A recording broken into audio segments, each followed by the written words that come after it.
देखिए, पांचों राज्यों के चुनाव बहुत ही अच्छे से संपन्न हो गए हैं। अब 4 मई का सभी को इंतजार है। ऐसे में पत्रकार हों, सामाजिक कार्यकर्ता हों, विश्लेषक हों, वो एग्जिट पोल करते हैं, मूल्यांकन करते हैं, आंकलन करते हैं, समीक्षा करते हैं।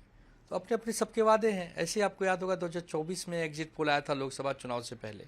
अब की बार 400 पार, कोई 350 बता रहा था, कोई 400 बता रहा था। और जब निर्णय आए तब आपको पता है कि 240 पर रथ रुक गया बीजेपी का। बाद में टीडीपी और जेडीयू के साथ सरकार बनानी पड़ी। तो ये सब होता है। कभी कभी मुंगेरी लाल, बीरबल की खिचड़ी, ये सब कहावतें जरूर जीवन में सामने आती हैं। तो हमें लगता है थोड़ा भी इंतजार करना चाहिए, क्योंकि एग्जिट पोल में असम को तो बीजेपी को दिखा रहा है, क्योंकि असम में बीजेपी पिछले कई वर्षों से थी और असम की लड़ाई हमें लगता है कि बराबर की नहीं हो पाई। लेकिन पश्चिम बंगाल की लड़ाई तो कांटे की है। 2-4 सीट से कोई जीत सकता है, 2-4 सीट से कोई हार सकता है। तो पश्चिम बंगाल में कांटे की लड़ाई है। केरल में बीजेपी के लिए कुछ भी नहीं है, वहाँ तो सीपीएम, सीपीआई, कांग्रेस, इनका जोर है। तो हमें लगता है कांग्रेस की नेतृत्व वाली जो गठबंधन है वो शायद बहुमत की तरफ बढ़ रही है। पुंडीचेरी में कभी कांग्रेस आती है, कभी बीजेपी आती है, तो वहाँ भी देखते हैं नेक टू नेक में ही है। और रही बात तमिलनाडु की, तो तमिलनाडु के चुनाव में आप देख रहे हैं कि एक नई पार्टी आई है टीवीके, जो डीएमके और एआईडीएमके दोनों पे भारी पड़ रही है। तो अब टीवीके अगर जीतती है तो क्या एनडीए की तरफ जाएगी कि इंडिया गठबंधन की तरफ जाएगी, सब देखने वाली बात है। तो 2-3 दिन सब थके हुए हैं, सबको आराम करने दीजिए। और हमें लगता है कि एग्जिट पोल से बहुत ज़्यादा खुश या बहुत ज़्यादा निराश होने की आवश्यकता नहीं है। जब 4 मई को सुबह 8 बजे से नतीजे, रुझान आने शुरू होंगे, तब जरूर हम इस पर कुछ बातचीत करेंगे। तब तक अगर किसी को ख्याली पुलाव बनाना है तो उसके पुलाव का आनंद वो ले सकता है। सर, महाराष्ट्र सरकार ने एक नया जीआर जारी किया है। सर, महाराष्ट्र सरकार ने एक नया जीआर जारी किया है जिसमें एमपी एमएलए जितने भी सरकारी ऑफिसर्स में आते हैं, जब तब जो है उन्हें खड़े होकर सम्मान दिया जाए। उनके निकलते समय उन्हें खड़े होकर सम्मान दिया जाए, उन्हें ग्रीड किया जाए। इस तरह का भी नया जीआर है। क्या लगता एमपी है आपको? एमएलए के साथ साथ इस देश की पवित्र और भगवान रूपी जनता को भी खड़े होकर सम्मान देना चाहिए। एमपी एमएलए क्या कोई स्पेशल कोई ग्रह से आए हैं? जनता ने चुन के भेजा, वो सेवक हैं। एक प्रकार से वो नौकरी करते हैं जनता की।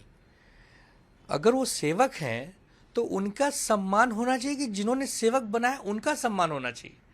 हम तो ये मानते हैं कि एमपी एमएलए से पहले जनता का सम्मान होना चाहिए। जब जनता मंत्रालय आए तो अधिकारी खड़े होकर उनका सम्मान करें, और जरूरत पड़े तो उनको नतमस्तक होकर प्रणाम करें। उन्हीं की बदौलत वहाँ बैठे हैं, उन्हीं की नौकरी चाकरी करने के लिए बैठे हैं, उन्हीं की सेवा करने के लिए बैठे हैं। ये कमाल के लोग जीआर बनाते हैं। मतलब एमपी एमएलए को शीर्ष पर रखना और जनता जनार्दन को फर्श पर रखना, ये नहीं होना चाहिए। अर्श से फर्श पर और फर्श से अर्श पर जनता ही लाती है। तो जनता का सम्मान होना चाहिए, जनता के साथ साथ सेवकों का भी सम्मान होना चाहिए। सर, महाराष्ट्र एमएलसी के कैंडिडेट का नॉमिनेशन आज है और यूबीटी शिवसेना से अगर बात करें तो अंबादास दानवे का नाम सामने आया है। और वहीं शिवसेना शिंदे गट की अगर बात करें तो वहां से जो है बच्चू कडू का नाम, शीतल म्हात्रे, नीलम गोरे जी का नाम जो है वो सामने आ रहा है।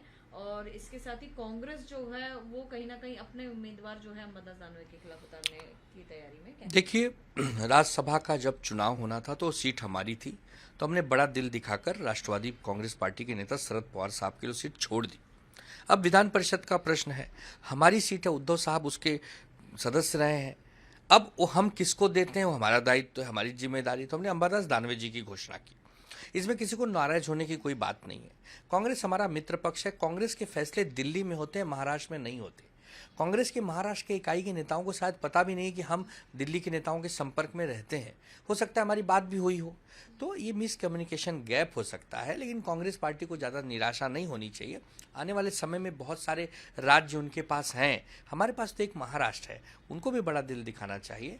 और रही बात, अभी 4 मई को चुनाव के नतीजे आएंगे, कांग्रेस एकाक कहीं जगह सत्ता में तो आ ही जाएगी, तो कांग्रेस को हम शुभकामना भी देते हैं। रही बात शिंदे की शिवसेना और अजीत पवार की पार्टी, वो स्वतंत्र पक्ष हैं, किसको अपना उम्मीदवार बनाते हैं नहीं बनाते हैं वो जाने। हमारे यहाँ महाविकास अघाड़ी बोल के सब कुछ अच्छा है, सब कुछ तंदुरुस्त और स्वस्थ है, तो हमें नहीं लगता कि कोई मनमुटाव है। अब थोड़ी ही देर में उसका फैसला भी हो जाएगा। अगर किसी ने कोई नाराजगी भी है तो हम उसको दूर करने का प्रयास करेंगे। अजित पवार दादा गुट से जो है जिशान सिद्दीकी का नाम महाराष्ट्र एमएलसी के लिए सामने आया है क्या? नहीं, अजीत दादा पवार अब हमारे बीच में नहीं रहे और बाबा सिद्दीकी भी हमारे बीच में नहीं रहे। अब जिशान सिद्दीकी बाबा सिद्दीकी के बेटे हैं, हो सकता है उनकी कोई बातचीत हुई हो उनके पार्टी में, तो अगर वो एक युवा नेता है, पहले भी विधायक रह चुके हैं, अब उनको देती है कि किसको दे, ये उनका अधिकार है। इस पर एक विपक्ष, एक दोस्त होने के नाते तो हम यही कह सकते हैं, सभी को शुभकामना। जो उम्मीदवार बनते हैं वो अच्छा काम करें, राज्य के हित के बारे में सोचें, महाराष्ट्र को उत्कर्ष की तरफ ले जाएं, हम तो यही शुभकामना दे सकते हैं। Trump sir, president Donald Trump ने ये दावा किया है कि फिर से पीस टॉक के लिए जो है इस्लामाबाद पाकिस्तान जो है 18 घंटे की ट्रैवल करके वो नहीं जाएंगे। देखिए, तब तक बातचीत संभव नहीं है जब तक ईरान जो है न्यूक्लियर मामले में उनकी बात नहीं होगी। देखिए, डोनाल्ड ट्रंप क्या कहते हैं क्या नहीं कहते, अब पूरा दुनिया इसको गंभीरता से नहीं लेता है। रही बात इस्लामाबाद जाने की, तो इस्लामाबाद में तो खाने के लाले पड़े हुए हैं, वो तो बेचारे एक एक रुपए के कौड़ी के लिए मोहताज हैं। तो वहाँ डोनाल्ड ट्रंप की क्या सेवा, क्या आवभगत होगी, डोनाल्ड ट्रंप भी जानते हैं। इसीलिए डोनाल्ड ट्रंप बहाना बना रहे हैं कि मैं 18 घंटे की जहाज़ लेके इस्लामाबाद नहीं जाऊँगा। बिल्कुल वो नहीं जाएंगे इस्लामाबाद। इस्लामाबाद में है क्या, वहाँ पर केवल और केवल भिखारी घूम रहे हैं। वो डोनाल्ड ट्रंप से ही कुछ मांग लेंगे, उनकी कोई औकात नहीं है ईरान और अमेरिका के युद्ध की मध्यस्थता करने की। वो तो केवल आपदा में अवसर ढूंढ रहे हैं कि भीख का कटोरा जो लेके पूरी दुनिया में घूम रहे हैं, शायद 2-4 कौड़ी ट्रंप की तरफ से भी आ जाए। ट्रंप ये पहचान चुके हैं, ट्रंप बहुत चालाक हैं, ट्रंप नहीं जाएंगे। ये युद्ध अगर कोई रुकवाएगा, आज नहीं कल, कल नहीं परसों, भारत की बहुत बड़ी इसमें भूमिका होगी। भारत एक मजबूत देश है और भारत का लोकतंत्र बहुत मजबूत है, तो जो भी होगा वो भारत ही करेगा, वरना ये सब जो हो रहा है ये होता ही रहेगा।